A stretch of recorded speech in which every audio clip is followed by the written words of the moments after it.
임박한 하나님의 심판 앞에서 백성들은 두려워합니다. 그런데 거짓으로 백성들에게 평안을 선포하는 선지자들이 있습니다. 그들은 여성 선지자들이었습니다. 그런데 하나님께서 이들에게 화가 있을 것이라고 하십니다.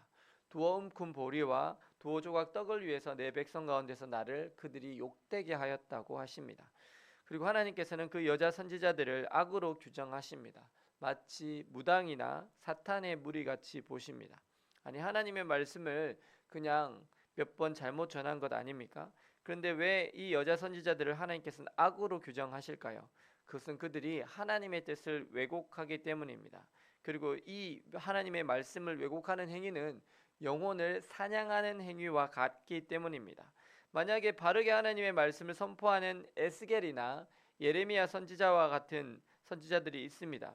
그들의 말씀을 제대로 듣는 하나님의 백성들이라면 어떻게 하겠습니까? 심판이 임박해 왔다고 말씀을 전하고 있으면 그들은 금식하며 자신들의 죄와 그 땅의 죄를 놓고 회개할 것입니다. 하나님께 긍휼을 베풀어 달라고 간구하며 매달릴 것입니다.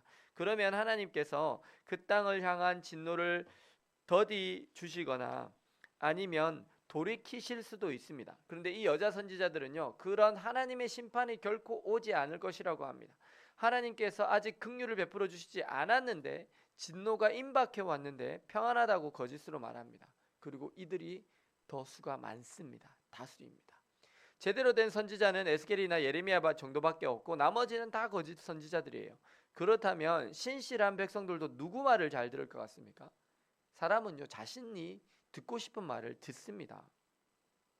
안 그래도 평안이 절실히 필요한데 평안을 선포하는 사람들의 말을 듣게 되죠. 그리고요, 악한 행위를 하는 악인도 심판이 온다고 하면 무서워서 돌이킬 수 있어요.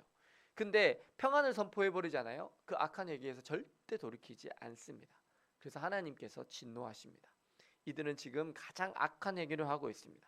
이렇게 거짓으로 하나님의 말씀을 전하는 것은 마치 영혼들을 사냥하는 것과 같습니다. 손목마다 부적을 꿰어매고 자신들은 하나님을 믿지 않으면서 하나님의 선지자인 척 행세를 해서 미혹하게 만드는 것입니다.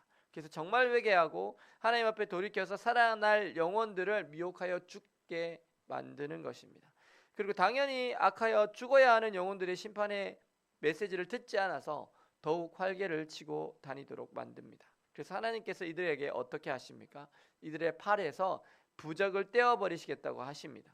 그들이 새처럼 사랑한 영혼들을 하나님께서 직접 풀어주겠다고 하십니다. 수건을 찢으시고 백성들을 건지시며 다시는 사냥물이 되지 않도록 하시겠다고 하십니다. 그렇게 하심으로 하나님께서 여호와이심을 알게 하시겠다고 하십니다. 그리고 하나님께서 다시는 이들이 점을 치거나 복수를 하거나 허탄한 묵시도 하지 못하게 할 것이라고 말씀하십니다. 근데 참 아이러니한 것은 요즘 시대가 그런 시대인 것 같습니다. 목사님들이 정치에 너무 많이 관련이 되어 있는 것 같습니다. 그리고 편향이 되어 있어요. 세상에서 가장 거룩해야 될 하나님의 몸된 교회가, 주님의 몸된 교회가 만약 정치 권력과 결탁하고 그것에 기생하듯 살아가고 있다면 하나님께서 반드시 그들을 심판하실 것입니다. 그들이 정말 하나님의 뜻이 아닌 자신의 마음대로 예언을 하고 하나님의 말씀을 전했다면 하나님께서 그들을 심판하실 것입니다. 하나님의 말씀은 시대와 민족을 초월합니다. 그 시대 이스라엘 땅에만 거짓 선지자들이 있었을까요? 아닙니다. 우리가 살아가는 이 시대에도 수많은 거짓 선지자들이 있습니다. 자신의 정치 편향으로 설교단에서 설교를 하고 그것이 마치 하나님의 뜻인 것처럼 성도들을 선동하는 목사들은 다 거짓 선지자와 같습니다. 하나님 그런 행위를요 가증하게 여기십니다. 하나님은 반드시 그들을 먼저 심판하실 것입니다. 왜냐하면 그들의 의인들의 마음을 근심하게 하기 때문입니다. 그리고 악인들의 손을 굳게 하여서 그 악에서 돌이키지 못하도록 하기 때문입니다. 제가 어제 장날에 정도를 하고 있는데 물을 달라고 더우니까, 너무 더우니까 그때 한 3시쯤 됐거든요. 어떤 아주머니가 쫓아왔다가, 젊은 아줌마예요. 쫓아왔다가 잠깐 보금딱지로 예수님을 전했어요. 그래서 예수님이 계신데 그 십자가에서 예수님을 믿으면 이걸 얘기하는데 갑자기 화를 팍 내더니 물을 안 붓고 가버려요. 아, 기독교가 싫다는 거예요. 왜 그렇게 분노를 표출했을까요? 저는 지금 몇몇 목사님들의 정치적인 선동과 자신들의 기득권을 향한 행보들이 젊은 사람들로 하여금 기독교에 대한 혐오를 가중시키는 것은 아닌가 하는 생각이 듭니다. 우리에게 있어서 가장 중요한 것은 이 혼탁한 시대에 하나님의 뜻을 분별하는 것입니다. 오늘 하나님의 말씀을 듣고 읽고 묵상하며 살아내셔서 주님의 뜻을 정확하게 이루어가는 주님의 사람들 되셔서 이 어그러지고 거스리는 세대 가운데 빛으로 소금으로 주님의 빛을 비추는 자로 살아가시는 저와 여러분들 되시기를 예수님의 이름으로 축원합니다. 기도하시겠습니다. 사랑과 은혜의 주님, 오늘 거짓으로 평안을 전했던 여자 선지자들에게 진노하신 하나님을 봅니다.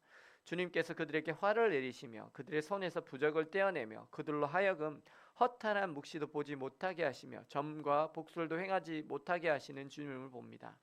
주님, 이 시대에도 많은 거짓 선지자들이 있습니다. 잘못된 선동을 하는 사람들이 있습니다. 그들은 그렇게 거짓을 선포하면서도 사람들을 선동하면서도 자신들을 주의 종이라고 합니다. 주님, 절대로 그들을 용서하지 말아 주십시오. 진리가 아닌 말씀을 전하는 그들을 주님의 법대로 반드시 심판하여 주시고 그래서 이 땅에 정의와 진리와 주님의 영광이 회복되게 하여 주옵소서. 예수 그리스도의 이름으로 기도드립니다. 아멘.